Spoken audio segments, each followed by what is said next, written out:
Andy, time certainly flies, doesn't it? And I remember not that long ago we were talking about your 100 days full time at the New Saints. A few more days on from then. How's it going so far? Yeah, really good, really pleased, really happy, in a good place, sort of emotionally in a good place. Obviously with the group of players that we've got, performances, results.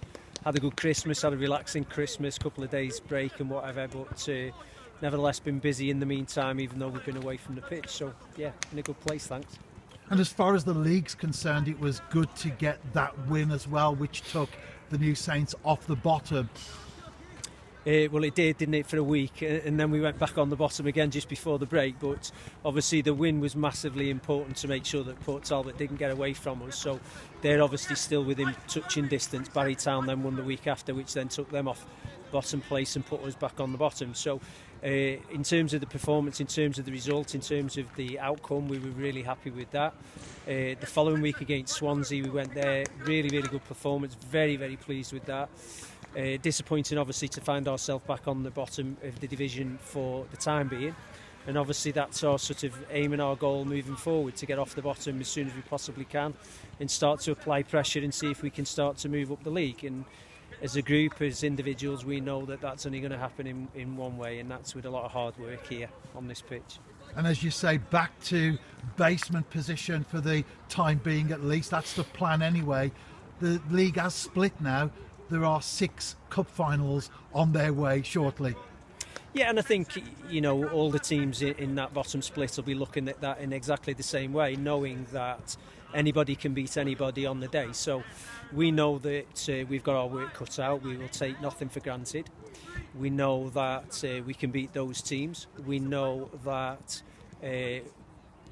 with our hard work, with our sort of analysis, with our sort of game plan, that we will be really, really competitive in all of those games.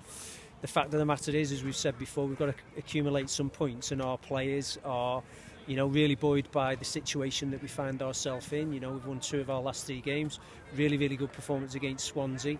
We feel as though things are starting to come together. We're gelling nicely. The belief is there. The quality amongst the players is there. That sort of cohesion as a team is there. And we're just going to try and obviously add a little bit of attention to detail in the coming weeks, ready for the restart, as you say. And away from the league itself, there has been a good cup run quietly bubbling away in the background, and the New Saints now finds itself in the quarter-finals. Yes, we beat Connah's Quay here just before Christmas. That was a really, really good performance. I think obviously, you know, circumstance fell in our favour on that day. We acquitted ourselves really, really well, and I think you know, the progress that we've made over the first 4 months of the season, the level of the games that we've competed in week in and week out in the Premier League, was the difference on the day. So our players sort of like had the mental sort of fortitude, if you like, to know how to compete and how to win that game, which was probably the difference on the day. Connah's Quay, obviously a very, very good side. They're flying at the top end of their division, so we knew that it was going to be a really difficult game. We took nothing for granted. The players were really focused, and they did a really, really professional job. Scoreline, was it reflective of the performance? Some would argue not, others would argue yes. It might have been a closer game, could have been you know, a more comprehensive and more convincing result in the end, but whatever that means or whatever it was, you know, we were happy with the performance. Again, it fills our belief moving forward. We're happy that we've got a home tie in the next round, and again we believe that that game is winnable. So we will be doing our homework, and we'll be fighting on sort of all cylinders to get ourselves into the semi-final. And sometimes in football in general, managers see a cup run as perhaps a distraction from what's going on in the league. Do you look at it like that, or do you see it actually as a way of building confidence, getting some wins under the belt, which will then help the battle for survival? Well, for us, it's quite simple, really. Is we need as many games as possible with this group of players to help them sort of bed down the systems, the style of play, the principles of play, and to gel with one another. You know, over the first part of the season, we've used 24 players, which is far too many. No player has made 17 appearances and played in every game that we've had. So that obviously is a major issue for us, because the players just haven't played often enough and frequently enough together. So the fact that the phase 2 doesn't start till the 13th of February leaves a bit of a void between now and then that we've obviously got to fill. It's easy to say, well, let's come back and let's train, but the motivation for the players is they want to play the games. As coaching staff, we like to coach the games as well, because that's the level of the marker of measuring your progress. So we're keen to get that game in on the 30th, the League Cup game before the second phase starts, and then obviously we'll move into the league, and if we're still in the cup, great, because that consistency week on week and building that momentum, fluidity and flow is what all coaches and all managers and all teams are after. And you talk about the squad compared to where we were at the start of the season, or even before then, been some massive improvements. You've signed some quality players. Are you happy with what you've got now, or is it a case of being happy but always wanting to improve, and if the right girl comes along, then you're happy to add to the squad? Yeah, I mean, that's a really interesting question, and we could talk all day about that. The fact of the matter is that we've got complete belief and trust in the group of players that we've got at this moment in time moving forward.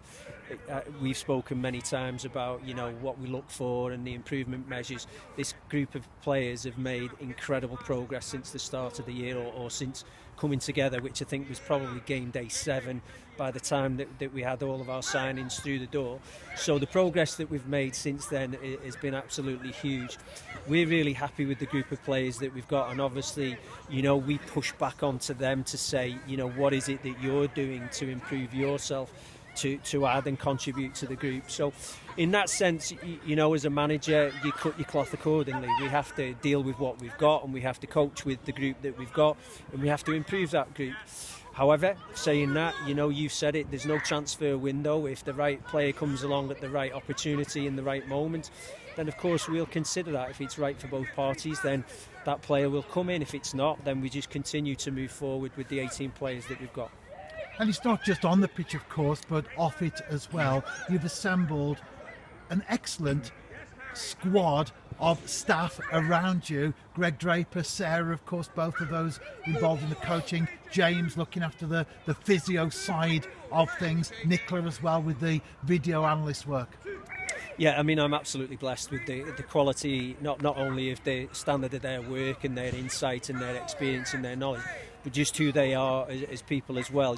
We all align with our thinking, we all align with our values, we all align with the vision and the aspirations of this team and this football club. So that makes my job a whole lot easier, as you can imagine. I lean on them and obviously rely on them to do certain bits and bobs which they all deliver to the highest standard. The girls in turn, the team in turn, are very fortunate because they've got superb quality behind them, which is adding to everything that we can do on a football pitch. James puts an incredible amount of hours into the work that he does in ensuring that players not only are recuperated and fit, but also emotionally in a good place.